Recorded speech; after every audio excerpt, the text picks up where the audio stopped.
বাংলাদেশে যেই best friend স্বামীকে কেড়ে নিয়ে বিয়ে করে নেয় তা কিন্তু নয়, ব্যাপারটা এমনটা নয়। ভারতেও কিন্তু, পার্শ্ববর্তী দেশ ভারতেও কিন্তু কাফেল ব্লগার ফাইল এবং কৃত্তিকা মল্লিক তারা দুজন কিন্তু বেস্ট ফ্রেন্ড ছিলেন।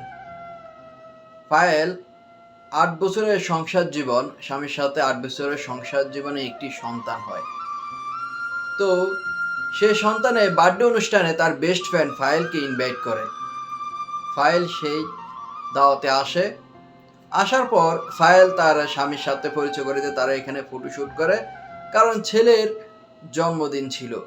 ফাইলের মনে কিন্তু এমনটা ছিল না যে তার সংসার থেকে সব কিছু কেড়ে তার স্বামীকে কেড়ে নিবে।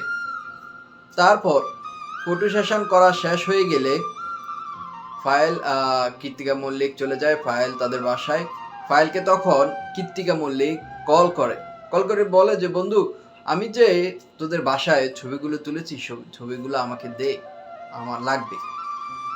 তখন ফাইল বলে যে, আমার কাছে তো ছবিগুলো নাই, আমার স্বামীর কাছে ছবিগুলো আছে, তো লাগলে না, আমি আমার স্বামীর নাম্বার দিচ্ছি, তুই তাকে কল দিয়ে নিতে পারোস। সেই থেকে শুরু। তারপর এই কৃত্তিকা মল্লিক ওই স্বামীর সাথে কথা বলার পর থেকে এক এক পর্যায়ে তাদের ভালোবাসার সম্পর্ক সৃষ্টি হয়ে যায়। তো এর মধ্যে কিন্তু ফাইল একটি প্ল্যানিং করে যে তার স্বামী, সন্তান এবং কি কৃত্তিকা মল্লিক সহ, কারণ তার বেস্ট ফ্রেন্ড, তারা ঘুরতে যাওয়ার প্ল্যানিংটা যখন ক্যান্সেল হয়, তখন ফাইল কৃত্তিকা মল্লিককে, তার বেস্ট ফ্রেন্ডকে বলে যে, তুই আর যাওয়ার দরকার নাই, আমাদের বাসায় থাক, 1 সপ্তাহ এখানে থাক। ওই একটি কথা আছে না, খাল কেটে কুমির আনা, তেমনি পায়েল খাল কেটে কুমির এনেছে, কৃত্তিকা মল্লিকে তাদের বাসায় থাকতে দিয়েছে। 1 সপ্তাহের মধ্যে তার স্বামীকে তার কাছ থেকে কেড়ে নিয়েছে। 1 সপ্তাহের মধ্যে স্বামীর সাথে বিয়ে করে ফেলে এই কৃত্তিকা মল্লিক। তখন এই ব্যাপারটা স্বাভাবিকভাবে মেনে নিল। ফাইলের মনে কতটা কষ্ট চাপিয়ে সে হাসি মুখে বিয়েটা মেনে নিয়েছে। এবার রিয়েলিটি শোতে আমরা দেখতে পেয়েছি, বিগ বস রিয়েলিটি শোতে। তখন ফাইল বলে, যখন আমি হোয়াটসঅ্যাপে আমাকে মেসেজ করছে আমার স্বামী কোর্ট ম্যারেজের সার্টিফিকেট, তখন আমি চিন্তা করলাম যে আমার বাবা মা কেউ নেই, আমি আমার স্বামীকে অনেক ভালোবাসি, আরমানকে আমি অনেক ভালোবাসি, আমার একটি মাত্র সন্তান। এখন আমি কোথায় যাব? সবকিছু মেনেই সে আর যায়নি। এমনই বাস্তব কথাগুলো সে রিয়েলিটি শো বিগ বসে তুলে ধরেছেন। আর চোখের কোণায় অশ্রু ঝরেছে, আর চোখের কোণায় ফাইলের অশ্রু আমরা দেখতে পেয়েছি। বুকে চাপা কষ্ট সে হয়তো কিছুটা বলে হালকা করেছে। আর আমাদের বাংলাদেশে এখন এই বিষয়টা দেখে, তাদের কাফেল ব্লগ দেখে হাল পালছে আর কি, হাল দিয়ে উঠছে তারা বিয়ে করবে, 2টা বিয়ে করবে।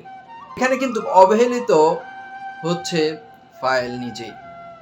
ফাইলের চেহারা এবং কথাবার্তায় ভাগভঙ্গিতে আমরা রিয়েলিটি শোতে দেখতে পেয়েছি।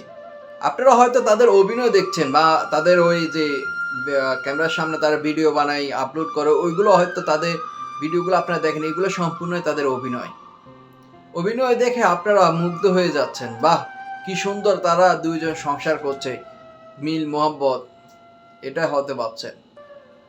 প্রিয় দর্শক, আজকে আপনাদের জন্য আমি বলছি, যখন প্রথম স্ত্রী থেকে ভালোবাসাটা উঠে যায়, তখনই একজন পুরুষ দ্বিতীয় বিয়ে করার জন্য প্রস্তুত গ্রহণ করে দ্বিতীয় বিয়ে করে।